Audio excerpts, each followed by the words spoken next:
on her, ... Jadi dikatakan dan kehadiran ... Maria Magdalena ... lebih dari ... para murid ... menciumnya ... pada ... Now let me explain this to you. Saya akan menjelaskan. The Gnostics believed in what was called holy kissing.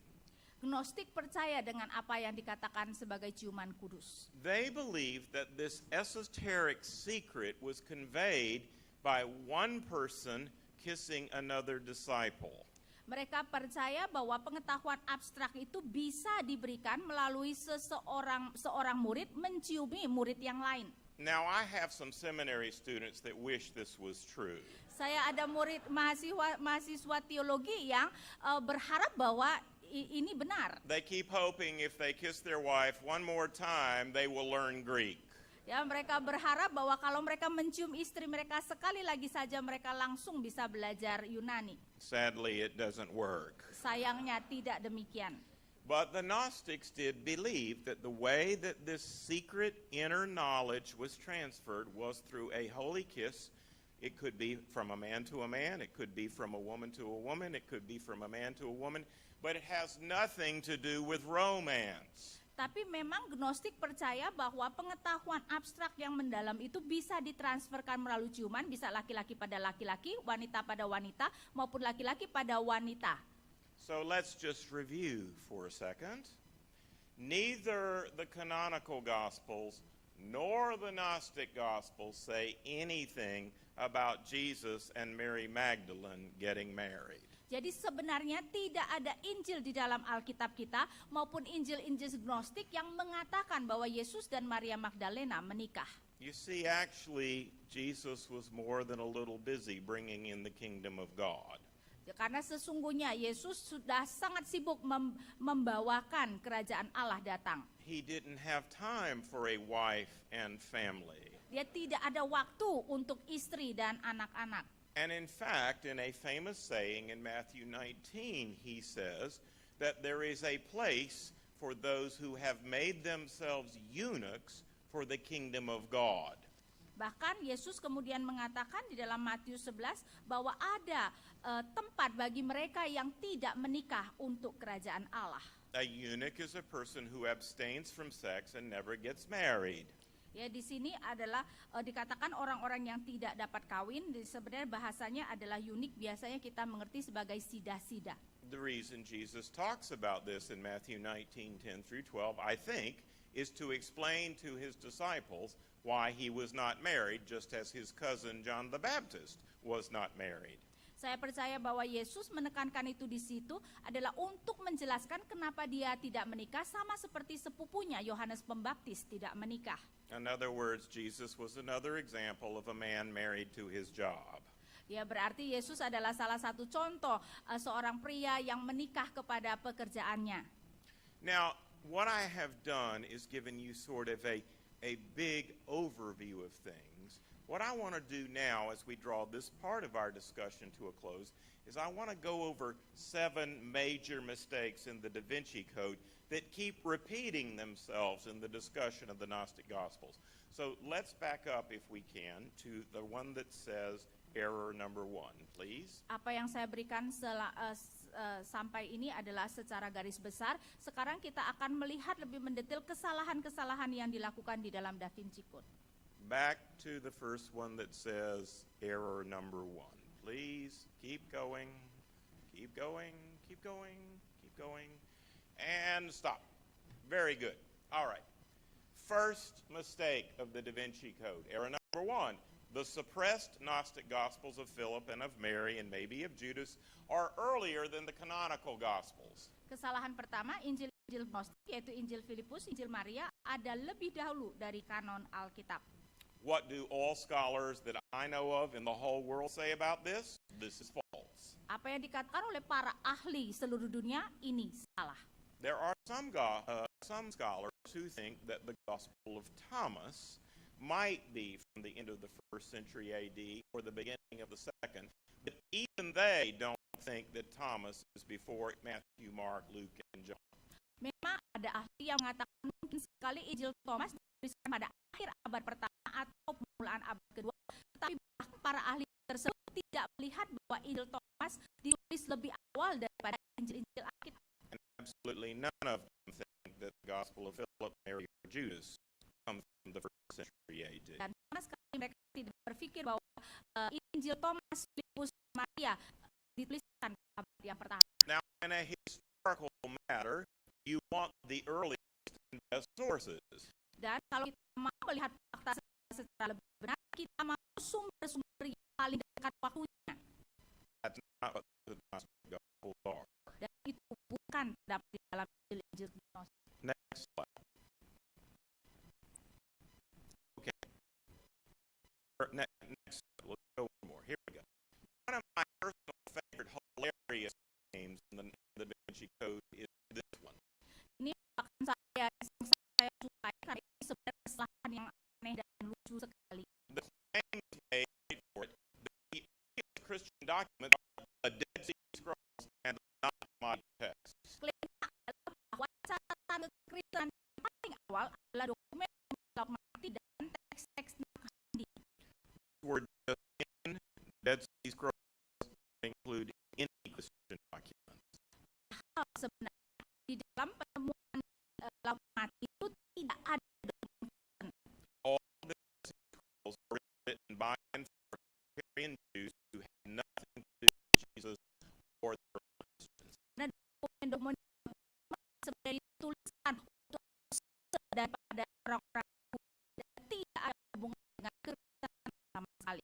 They're not the earliest Christian text at all. Jadi mereka bukan catatan-catatan kekristenan, bahkan mereka bukan Kristen sama sekali. At the other end of the spectrum, you have non-Mormonic texts, but none of them from the century AD. Kemudian kita lihat ada teks Nakandi dan tidak ada teks dari Nakandi pada abad yang pertama. So notice that they conveniently ignored the whole New Testament when they said this. Dan kita melihat bahwa dengan mereka tidak mencantumkan dan tidak menceritakan mengenai perjanjian baru. It's a huge mistake. Ini adalah kesalahan yang sangat besar.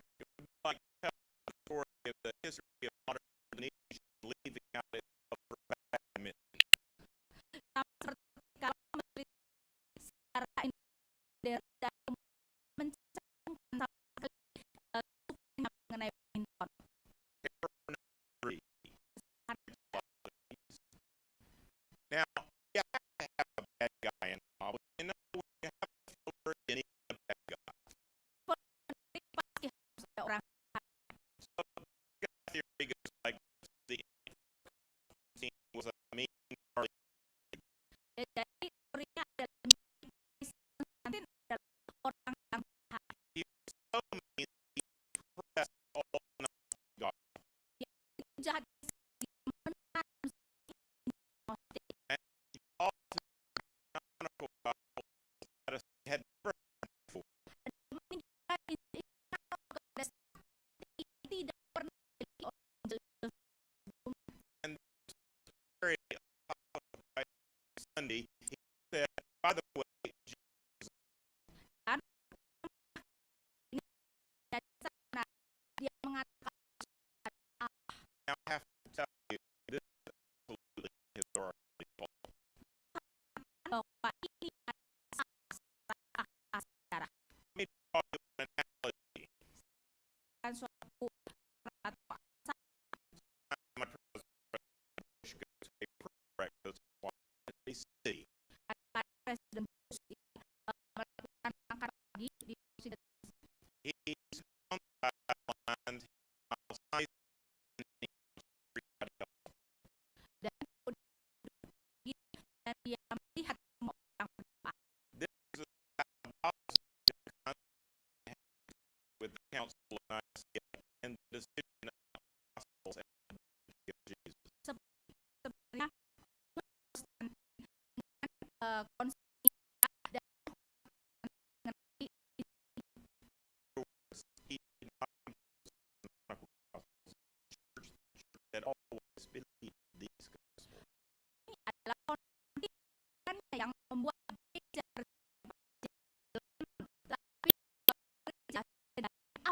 sudah percaya kepada Injil. All right, number 4.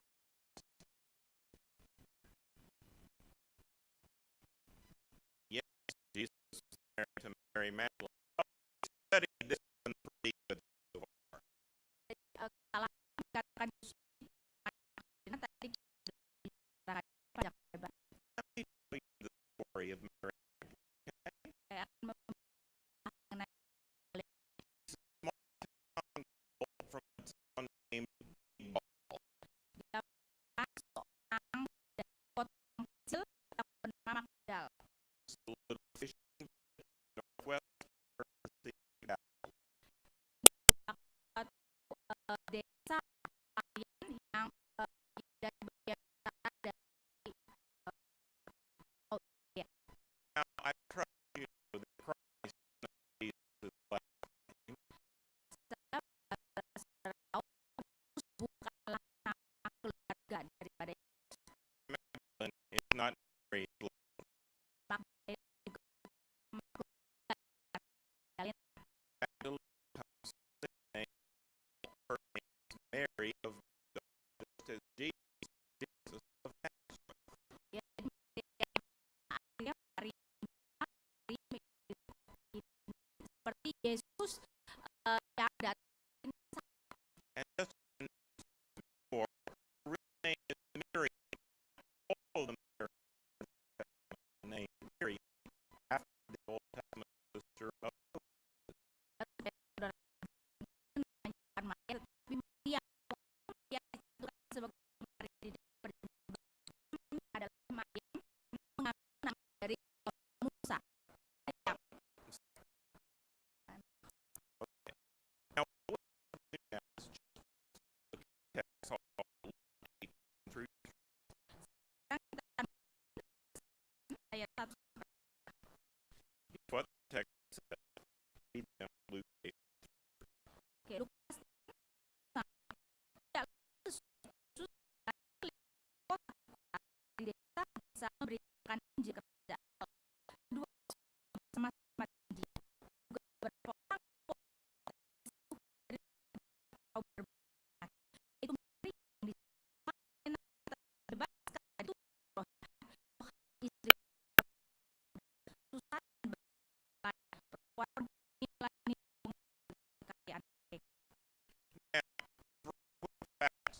First of all, in every day, Jesus seen he was the first rabbi to have the gospel. Mary Magdalene listened to her. Tiga atas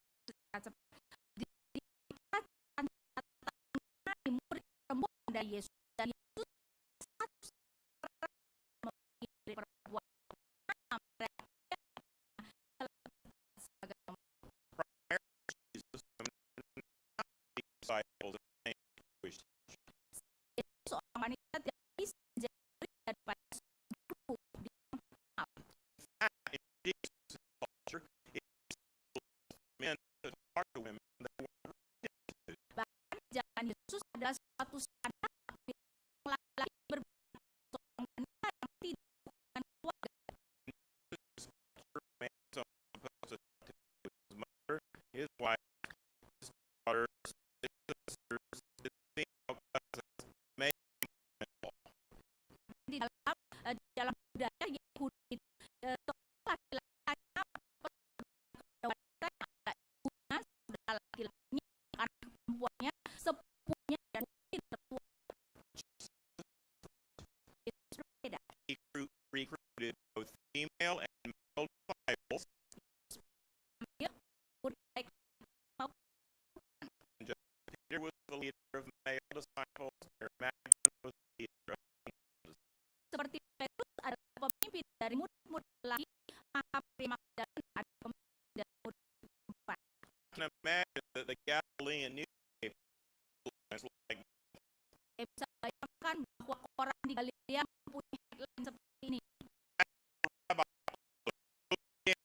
women, Dalam perjalanan lagi dari para wanita. after that it would have said, oy vey. Wow, Sudah mengatakan wow. this is different about Jesus. I believe it that women and men could this society. Sangat beda. Yesus percaya bahwa laki dapat jadi muridnya. Now, next time we hear about these women and Susan and Joanna is in the last of Jesus' life when they go to the last Passover with him. Dan nanti ketika kita ini Maria Magdalena, Susan dan Yohana itu adalah waktu kemudian The story is very clear. The men did not third and betray Jesus. meninggal. Meanwhile, the women are last at the cross, first to see and Mary Magdalene is the first to see Jesus. Masih terus apa waktu Yesus disalibkan, pertama menemukan kubur yang kosong dan murid pertama yang kemudian Yesus menampakkan diri. In a very strongly male-dominated culture, these stories are improbable not to be true. Nobody will make up stories like these. They must be true. Dalam zaman yang sebenarnya sangat laki-laki sangat dominan, kisah ini sebenarnya terlalu tidak masuk akal sehingga katakan merupakan kisah nyata, tidak mungkin dibuat-buat. In other words, you don't make up women or you cheat witnesses to death, burial, and the resurrection. Di lain kau tidak akan menjadi wanita sebagai saksi utama dari kematian. Now, that story, true story, and has nothing to do with Mary Magdalene getting married. Dan itu merupakan kisah nyata dengan Yesus mendengarkan dan umumnya itu lunak. So we're going to bring this discussion to a close. I want to remind you, Matthew, Mark, Luke, and John did with you can't go wrong. Kira hari kita itu dengan kembali Matius, Markus, Lukas, dan Yohanes. Kalau kita berpakai Injil tidak mungkin salah.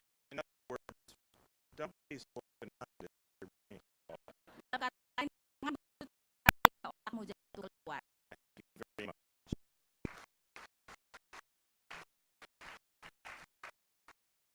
Now, I want to take a few minutes before I read questions because there are some burning questions. So, what questions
why we have we do not have a story or we have book as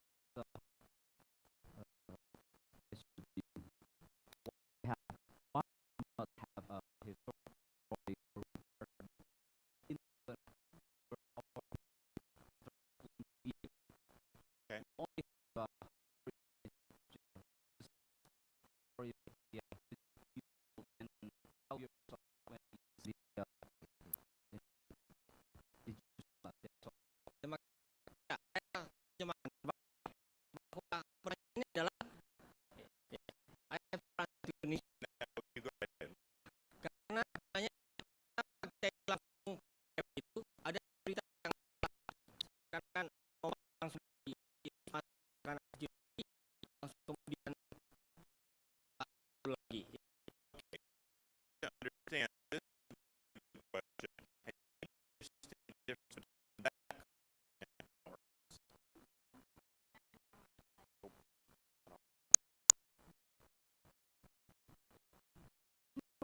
Kita perlu perbedaan antara itu terjadi pada waktu Ancient people had the same theory of personality as modern people. orang mau tidak memiliki kepribadian seperti orang modern. Not think you read a you what you did was anything. Detektif berpikir masih remaja berbuat sesuatu yang penting. Not these are development. Tidak percaya dengan teori mengenai perkembangan dari awal. In other words, they believe that we were born with this personality and then you were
yang mana yang dulu gitu.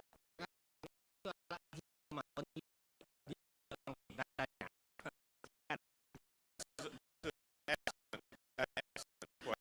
Ini bukan pertanyaan Here's what I say to that. The difference between some and loss ada perbedaan dengan gnostisisme. Gnosticism means Jesus only appeared to be a human being on flesh.